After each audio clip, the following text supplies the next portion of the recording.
Welcome to part 2 of my review of the Apevia Xmaster HTPC case.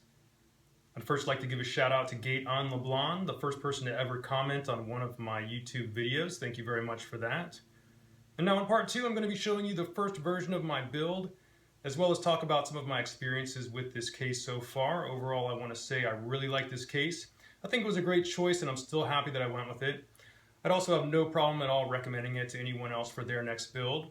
Just to recap, some of the reasons I decided on this model are that it's very compact, it's lightweight, it has a nice clean look, and also what was very important to me was that it can be configured horizontally. Now, as I said in part 1, I do like a horizontal configuration because although it's a larger footprint than a vertical case, it actually takes up less real estate when you consider the fact that you have this nice top surface to work with. I personally have an audio interface that sits very well on top of here, as well as a high-speed scanner that sometimes I'll sit on top of it.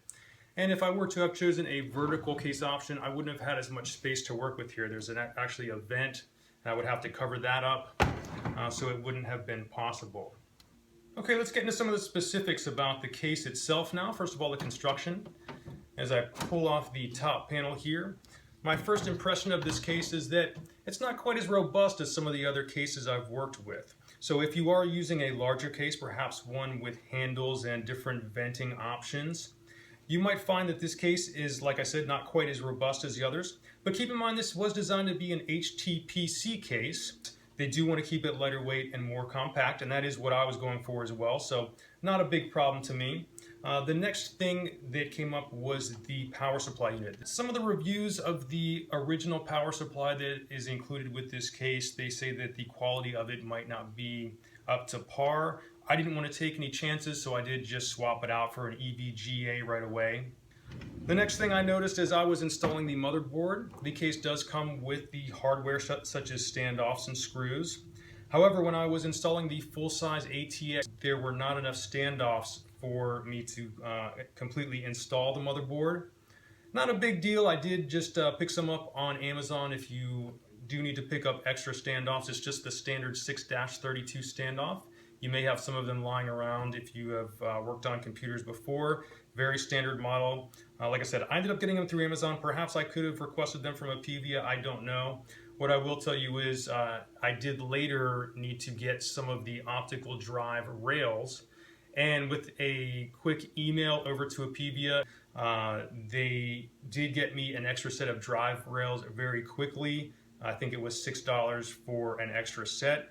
I probably could have requested some standoffs from them as well, but didn't even bother. So the next thing I ran into was the cooler. All right, when I first started this build, I did want to go with a Cooler Master Hyper 212 Evo. And as I started to do the installation, I noticed that cooler was going to be sticking out of the top of this case. It was too tall. So just a word of caution as you plan your system, you're going to want to go with a low profile cooler.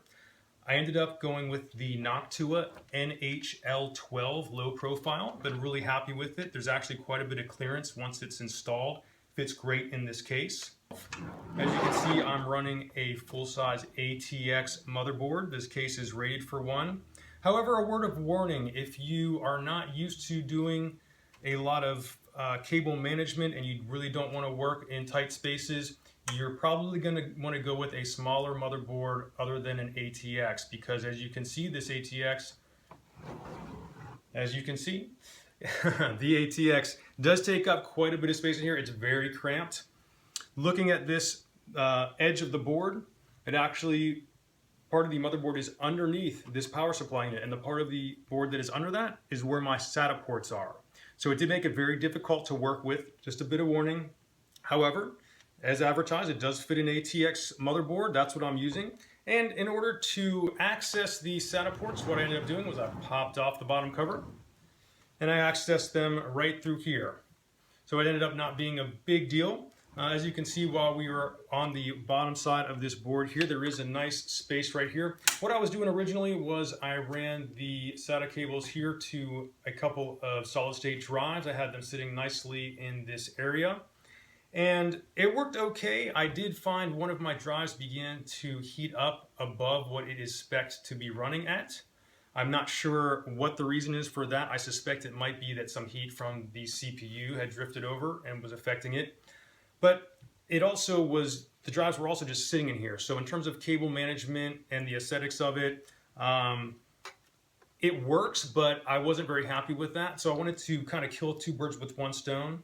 I did find a solution for that.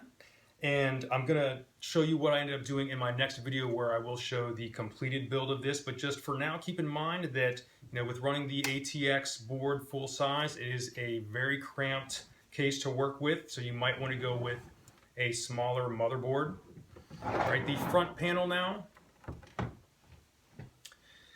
The LEDs on this front panel. Now, these are very bright. You may have read some other reviews where they talk about this, but I cannot overstate enough how bright these are. So I use this as my workstation in an office with a lot of lighting by a window, and these lights are still, these LEDs are still too bright for me. Okay, so I can't imagine if you're using it as an HTPC case and you have your big screen TV sitting somewhere near this and you're looking in the general direction of this case and your TV, you're going to be blinded by these lights. It's going to be really distracting. So what I would suggest is, before you finish your build, actually before you start your build, try to access those LEDs and do something about those beforehand. A couple options would be to cover them with some sort of tape. You could possibly paint some nail polish or some kind of marker on there. Some people have said that they have had good luck with LEDs if they sand them a bit, but these already have a bit of a cloudy look to them, so I don't know that that would disperse the light enough. And they, again, they are super bright. So for a quick fix, what I did after I built it, I just cut some pieces of painter's tape in little circles. I took about 3 or 4 layers of it, put it on top of there, and it, you know, I can still see if the light is on, but it's not blinding me. Like I said, that was just a quick fix. I think the preferred method is to do something about it beforehand. Okay, next to the optical drive door, I love the way this thing looks. My optical drive fit perfectly in here. You pop this button, hit that button, and the door opens and the tray pops out. Looks great when the tray goes back in. You still have that nice clean look here. You'll notice there's nothing in this external drive bay. I do have a plan for that, and that's going to tie into what I was saying earlier about my next video, so be sure to tune in for that. You'll see what I was able to do with that bay. And then down here, I just put a card reader. Okay, so speaking of the front panel, when you go to do your installation of your drives, you're going to want to remove the front panel. What you have is a small space here that's kind of like a handle. Just go ahead and put your fingers in there, very firmly, just kind of pull that apart. I have taken this one apart several times, and it probably wore these pegs down just a little bit, so it's a little bit easier on mine, but you're going to have to pull that apart very hard. And then you'll have access to the front panel where you can slide your drives in.